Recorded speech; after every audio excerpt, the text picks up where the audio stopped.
Breadth search enini axtarış biz adlandırırıq bunu. Niyə görə enini axtarış? Çünki bu təpələri növbə-növbə axtarır. Yəni hər hansı bir təpədən axtarışa başlayırıqsa, bu o təpənin bütün qonşularını kəşf elədikdən sonra o biri təpələrə keçir. Ona görə bu içdən çölə doğru genişlənə-genişlənə axtarış baş verir burada. Hansı ki DFS alqoritmində dərinini axtarış o idi ki, bu bir dənə qonşunu tapan kimi gedirdi, o qonşudan davam edirdi. Amma burada belə deyil. Burada source təpəsindən başladığımız axtarışın bütün qonşuları R və U təpələrinin hamısını kəşf edir, Q-ya əlavə edir. Q-nun burada istifadə olunma məntiqi növbə-növbə axtarışı yerinə yetirməkdir. Növbə-növbə axtarış bu şəkildə yerinə yetirilərkən, hansı ki təpənin bütün qonşuları kəşf olunur, o təpəni artıq növbədən çıxarırıq biz. Ki biz bu təpəyə artıq gəlməyəcəyik. Və növbədə hansı təpələr var? R, U, V. R, U, V-dən hər hansı birindən axtarışa davam edə bilərik. Çünki onsuz da bu təpələrin eyni anda növbədə olması o deməkdir ki, biz onları eyni anda kəşf eləmişik. Yəni bunların source-dan olan məsafələri eynidir. Və R təpəsindən götürürük axtarışımızı davam edirik. Məsələn, W-la T-ni kəşf edirik. Onları da növbəyə yerləşdirəndə fikir versiniz, axıra qoyuruq. Axıra yerləşdiririk və fikir versinizsə bura 2 yazmışıq. Əslində o məsafəni bildirir bizdə. Bu məsafə DFS-dən fərqli olaraq ən qısa məsafədir. Breadth first search enini axtarış əsas üstünlüyü, yəni dərinini axtarışdan əsas üstünlüyü odur ki, ən qısa yolu da tapa bilir. İlk deməli təbəqədə baxın 1-1-1 yerləşdirdik. Növbəti təbəqələrdə, yəni R-dən, V-dən, U-dan axtarışlar gedəndə artıq həmin təpələrin altına 2 yazılacaq. Yəni distancelar 2 olacaq ora qədər. Və bu şəkildə davam eləyir. Ən uzaq olan, məsələn, W-dan X-i kəşf edəndə nə qədər ora məsafəmiz var? X-a 3 məsafəsi. Baxın, həmçinin Z-də də 3 məsafəsi. Çünki W-dan Z-i də kəşf eləyir. Deməli, belə çıxır ki, X-dan Z-də olan, yəni source-dan X-dan Z-də olan məsafələr minimum 3-dür. Axtarış o zamana qədər davam edir ki, Q, yəni növbədə təpə qalıb, o təpəni götürürük, qonşularına baxırıq. Bu zamana qədər axtarış davam eləməlidir. Ən sonda hansısa bir təpə çıxacaq növbədən, növbə olacaq boş və axtarış da bitəcək və bütün təpələr kəşf olunmuş olur. Baxın, burada yazıb Q boş, yəni empty'dir. Təpə qalmayıb. İterativ bir alqoritmdir. DFS rekursiv idi, bu iterativdir, növbə-növbə axtarır. Adi bir dənə dövrə salırıq Q-nu. Deyirik ki, nə vaxta qədər ki, Q boş deyil, axtarış davam eləsin və axtarış zamanı ən qısa məsafəni saxlamaq istəyiriksə, əlavə olaraq bir dənə distance götürəcəyik. Baxın, bu distance bizim ən qısa məsafəmizi saxlayır. Yəni, növbədən götürdüyümüz təpə, artıq o təpənin bütün qonşularına baxırıq deyə, o təpənin rəngini edirik black. Yəni, burada onsuz 0-1 ilə işləmək kifayətdir. İkinci rəngi götürmək, yəni black rənginə burada gərək yoxdur. Sadəcə bu tam versiya olduğu üçün təpə kəşf olunursa 1-dir, bütün qonşuları da bitirsə color olur 2. Bunun bütün qonşularına baxdığımız zaman elə bir qonşusu varsa ki, kəşf olunmayıb, kəşf edib onu növbəyə yerləşdiririk. Və rəngini edirik 1, məsafə də U-dan V kəşf olunsa, deməli U-ya qədər olan məsafə, üstə gərək həmin til, bir dənə til istifadə edirik, deməli V-yə qədər olan məsafədir. Əlavə olaraq bir dənə distance massivi təyin eləməklə biz məsafələri də saxlaya bilirik. Funksiya özü-özünü çağırmayıb, sadəcə while dövründə Q boş olana qədər axtarış davam edir. Hər bir BFS bir dənə komponent vurur bu da, DFS-dəki kimi. Çünki gedə biləcəyi qədər gedir, bitdisə deməli bir dənə qrafı, yəni bir komponenti axtarıb bitirib deməkdir. Burada rənglərin kəşf olunma, təpələrin kəşf olunma vaxtıdır, bitmə vaxtıdır, istifadə olunmur. Bunlar DFS-də idi. Yəni BFS alqoritmini biz çox vaxt tətbiq edirik ən qısa məsafə lazım olanda və istəsəniz, yəni bir çox hallarda bir-birlərində əvəz edirlər. Komponentləri bu da tapır, o birisi də tapır. Yolu bu da tapır, o da tapır. Amma bu ən qısa yolu tapa bilir. Başqa hansı ki bir çox alqoritmlər var ki, ikisinin də ortağı kimi, yəni bunlar hər ikisində tətbiq oluna bilir. Heç bir problemi yoxdur. Sadəcə işləmə, belə deyək, proseslər, prosedur burada fərqlidir. Üstə gələkdə bu ən qısa yolu tapır. Niyə? Çünki növbə-növbə axtarış eləyir. və biz deyə bilirik ki, bu hər hansı bir təpədən, axtarışı başladığımız təpədən yerdə qalan bütün təpələrə ən qısa yolu tapa bilir. Əgər distance-ı saxlayırıqsa. Bu da məsələdən asılıdır. Yəni bizə lazımsa biz bunu edirik. Yoxdursa ehtiyac yoxdur. Yəni distance saxlamırıq. İndi verilən tapşırıqlarda isə biz adətən qısa məsafə sualları yerləşdirmişik ki, BFS ilə həll eləyək. Gəlin tətbiqlərinə baxaq. Məsələn, ən qısa məsafəni tapır. 0-1 çəkili qraflara tətbiq oluna bilir. BFS 0-1 deyirlər. Connected komponentləri tapır. Hansı ki, DFS ilə bunu tapırdı.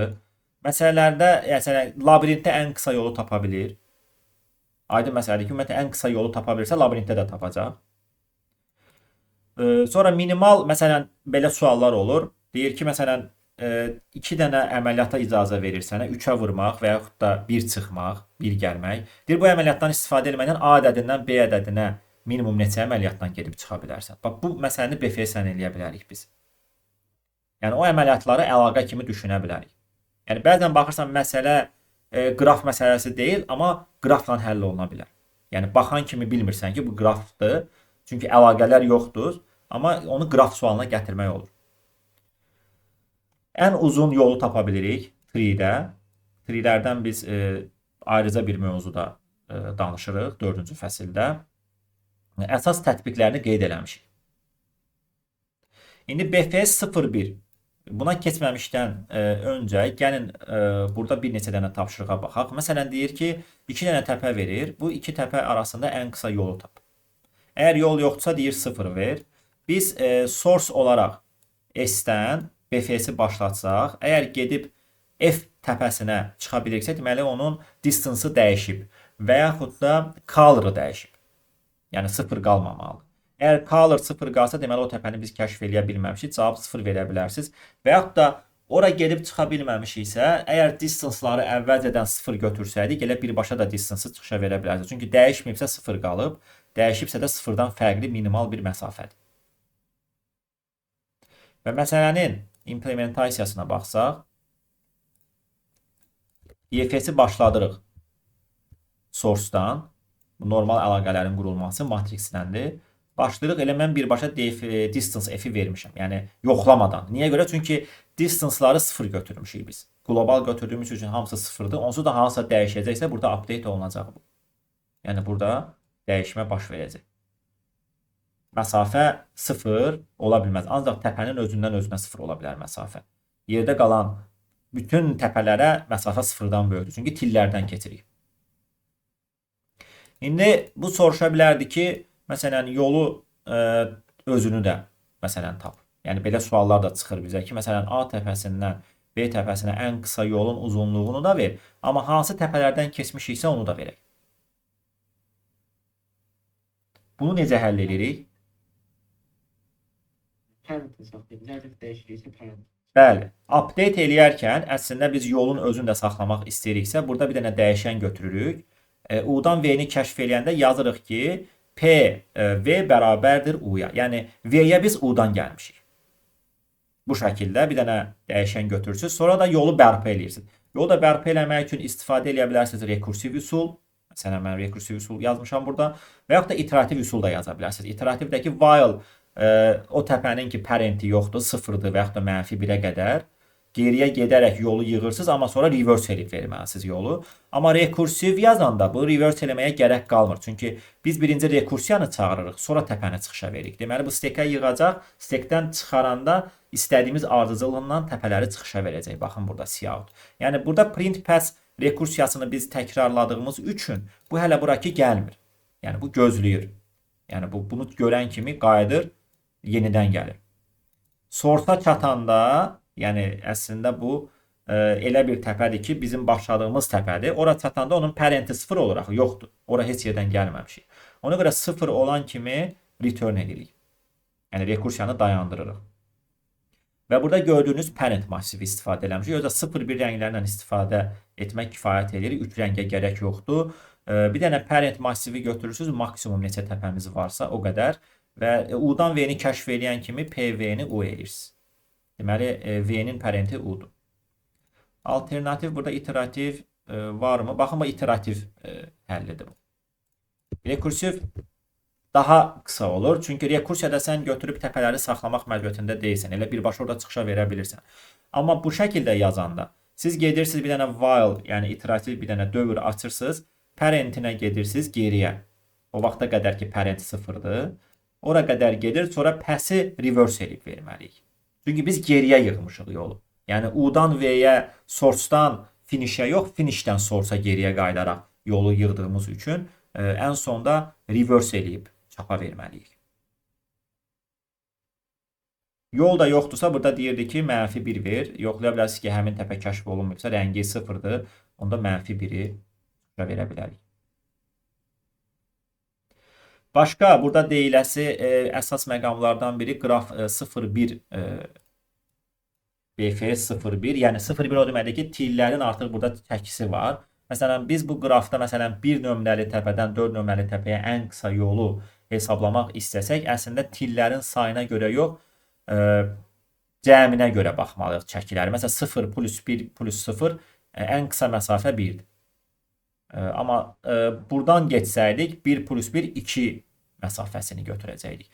BFS 01 necə işləyir? BFS 01 də əslində növbə ilə axtaracaq, amma DQ istifadə edəcək.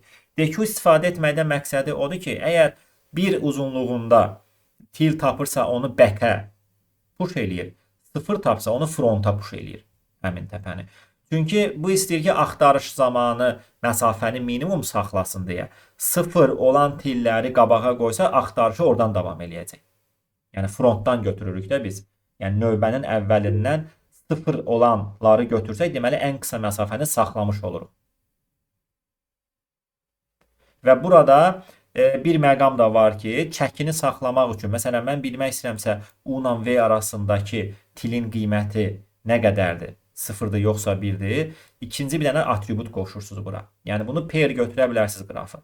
Pair götürsəz, firstdə təpəni götürün. Secondda həmin iki təpə arasındakı çəkinin miqdarını götürə bilərsiniz. Çünki biz bilməliyik, məsələn, 1-dən 2-yə gedəndə hansı çəkidir qiymətini bilməliyik. 2-dən 3-ə gedəndə çəkinin qiymətini bilməliyik. Ona görə ikinci bir parametr kimi bunu saxlaya bilərsiniz. Birinci məsələni izah elədik. İkinci məsələ yolun özüdür. Bu da 0-1 məsələsidir. 0-1 məsələsində DQ götürürsünüz. DQ-nun əgər çəki 1-dirsə bunu back-ə qoyursunuz ki, bu onsuz da daha uzun bir distance əmələ gətirəcək bizdə. Yox, əgər çəki 0-dırsa bunu fronta yerləşdirirsiniz. Və hər dəfə də axtarış frontdan davam edir.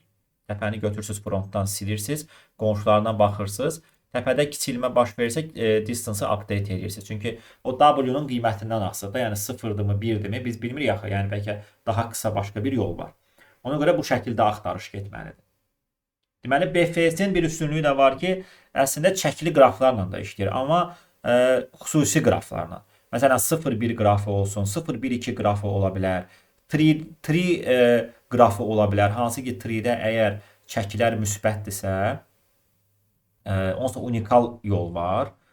Ona görə də yəni BFS-i də biz ora ən qısa məsafəni tapmaq üçün tətbiq eləyə bilirik. Oradan sonra DFS də işləyəcək. Yəni çünki istənilən iki təpə arasında unikal yol var. Yəni DFS də, BFS də hər ikisi keçərlidir orada. Sonra multi-source BFS var. Yəni bir neçə təpədən axtarışı başlatmaq. Həmin təpələrin əgər prioriteti eynidirsə, biz fikirləşirik ki, məsələn X var, Y var. Məsələn hansısa bir təpəyə hansı tez çatacaq. Onda sən X ilə Y-in ikisini də eyni anda Q-ya əlavə eləməliyik. Yəni əvvəlcədən həmin təpələri Q-ya push eləyirik, sonra axtarışı davam edirik. Bu multi-source, yəni çox mənbəli BFS də belə deyək. Multi-source BFS. Məsələn, burada bir dənə sual var idi. Bir dənə sual var idi burada. Odlama. Məsələn, G sualında deyir ki, yanğın baş verən təpələr var. Yəni bu təpələrdən yanğın baş verəcək deyir. Bütün yanğının gedib yayılması nə qədər vaxt çəkəcək? Biz də bilməliyik ki, yəni bu təpə və yaxud da bu təpədən hansına yəni tez gedib çatacaq da yanğın. Bunu bilməliyik. Ona görə bunların ikisini də eyni anda Q-ya əlavə edirsiniz. Əvvəlcədən yanğın nöqtələrini Q-ya əlavə edirsiniz və oradan BFS-i başladırsınız. O da gedib bütün distanceları hansı tez kəşf eləsə, distance daha kiçik o olacaq. 2 dənə fərqli BFS olurdu, onu da elədi. 2 dənə əslində bir dənə BFS işləyir. Sadəcə onlar eyni anda, baxın, eyni anda Q-da təpələrin olması nə deməkdir? Yəni onlara qədər məsafələr eynidir də. Biz bayaq qeyd elədik ki, yəni Q-da eyni anda təpə olanda deməli hələ ki onların səviyyəsi eynidir. Yəni bu təpələrə olan məsafələr eynidir. Biz də burada prioritetdə bu təpələrin ikisini də eyni anda qoyuruq ki, yəni bunlar bizim üçün fərqi yoxdur. Yəni 1 nömrəli təpə və yaxud da 2 nömrəli təpənin eyni anda istəyirik BFS başladaq. Ayrı-ayrı başlatmaq bizə sərf eləməz. Bunu başladaq, bitsin, sonra bunu başladaq. Xeyr. Bunların ikisini də əlavə edirik ki, onsuz da hansı yaxın olsa hər hansı bir təpəyə, o daha tez gedib tapacaq onu. Elə deyil. Hansı daha yaxın olsa o gedib tapacaq. Məsələn, 1 nömrəli təpə 6-ya yaxındır, yoxsa 2 nömrəli təpə. 1 nömrəli təpə 5-i kəşf eləyəcək, bir dənə qonşu olaraq bitirəcək, sonra 1-i çıxardacaq oradan. Növbədə 2 dayanıb axı, 2 6-nı kəşf eləyəcək daha tez. Reverse distance 1 yazılıb, baxın burada 6-ya. Deməli biz ən sonda deyir ki, ən sonda yanacaq təpə hansı olacaq da, yəni ən son yanan təpə. Onu demək istəyir. Yanığın ən uzağı, yəni ən gec hansına çatacaq, onu istəyir bizdən. Biz də məsafələr arasında əslində ən gec hara çatıb? 3 ilə 4-ə çatıb. Ən gec. 3 ilə 4-ə. Distance 2-dir. 3 nömrəli təpəni seçdir. Məsafəni ver. Hansı təpədir? Nömrəsi kiçik olanı seç. Yəni 4-ü də verə bilərik. Amma məsələdə deyir ki, nömrəsi kiçik olanı verin. Yəni distancelar içərisində maksimum tapırıq. Maksimum aid olduğu təpənin minimum qiymətini veririk. Bu qədər. Məsələlərdə BFS daha çox ən qısa yoldur, ən qısa məsafədir. Yəni suallar bu şəkildədir. Bir dənə axırıncı tapşırıqlara baxsanız, burada məsələn bayaq dedik ki, A ədədindən B ədədinə getmək istəyirsən, ən qısa hansı yolla gedə bilərsən? Dinamik proqramlaşdırma tipli məsələdir. Onsuz da BFS də dinamik proqramlaşdırma məntiqi ilə işləyir. Yəni hansısa bir U-ya gəlibsə, U-dan V-ni kəşf edəndə U-ya aid olan məlumatı ötürür V-yə. Yəni distance məsələn, distance V bərabərdir distance U üstə gələk 1. Yəni bu əslində sadə bir DP-dir. Ona görə də biz burada bu tip məsələlərdə A-dan B-yə gedib çıxmaq üçün A ədədindən B ədədinə minimum neçə əməliyyat lazımdır? Onu BFS ilə həll eləyə bilərik. Hər onsuz da addımı o əlaqə əməliyyatı götürəcək. Yəni əvvəlcədən əlaqələri qurmaq zərurəti yoxdur. Çünki əlaqələri qursan çox yaddaş istifadə edirsən, amma axtarış zamanı gedə biləcəyin əlaqələri elə həmin əməliyyatdan təyin eləyə bilirsən. Multisource BFS'in kodunu biraz izah edə bilərsiniz? Bəli, odlama məsələsi G sualı. Yanğının baş verəcəyi bir neçə nöqtə var. Deyir, eyni anda qonşularına keçir. Eyni anda qonşularına keçirsə, biz yanğının baş verəcəyi nöqtələri baxın əvvəlcədən Q-ya yerləşdiririk. Bax, hamısını. Yanğın K dənə nöqtədən başlayır. Hamısını Q-ya yerləşdiririk və BFS-i başladırıq. Biz BFS-i də bir dənə BFS işlətmişik burada. Və həmin Q-da bir neçə təpədən eyni anda BFS-in başlaması o deməkdir ki, ən yaxın olan təpə gedib kəşf eləyəcəkdir. Çünki növbə-növbə axtarış gedir axı. Bunlar eyni anda Q-da olması o deməkdir ki, məsələn 1 nömrəli təpə, 2 nömrəli təpədən eyni anda biz BFS başladırıqsa, hansı ki, məsələn X nömrəli təpəyə yaxındır, birinci o gedib onu kəşf eləyəcək. Fərqi yoxdur Q-nun frontunda hansıdır. Onun bir əhəmiyyəti yoxdur. Çünki bu frontdan götürüb gedəcək, fronta sonra o biri təpə keçəcək, o da öz axtarışını davam eləyəcək. Yəni bunlar səviyyə axtarışı eləyir. Yəni eyni səviyyə axtarışı deməkdir bu. Adi BFS deyə sadəcə multisort BFS-dir də. Yəni bir təpədən başlatmamısan. K dənə təpədən başlatmısan BFS. Başda K dənəsini. Aysa başda K dənəsini yerləşdirirsən. Yəni bu optimal üsulu budur onsuz da. Biri var sən hər bir təpədən ayrı BFS verəsən ki, olacaq bu kvadratik zaman mürəkkəbləri. Biri var eyni anda onları Q-ya yerləşdirmisənsə normal BFS zaman mürəkkəbliyi ilə işləyəcək. N plus M, yəni təpələrin sayı üstə gələk tillərin sayı ilə işləyəcək.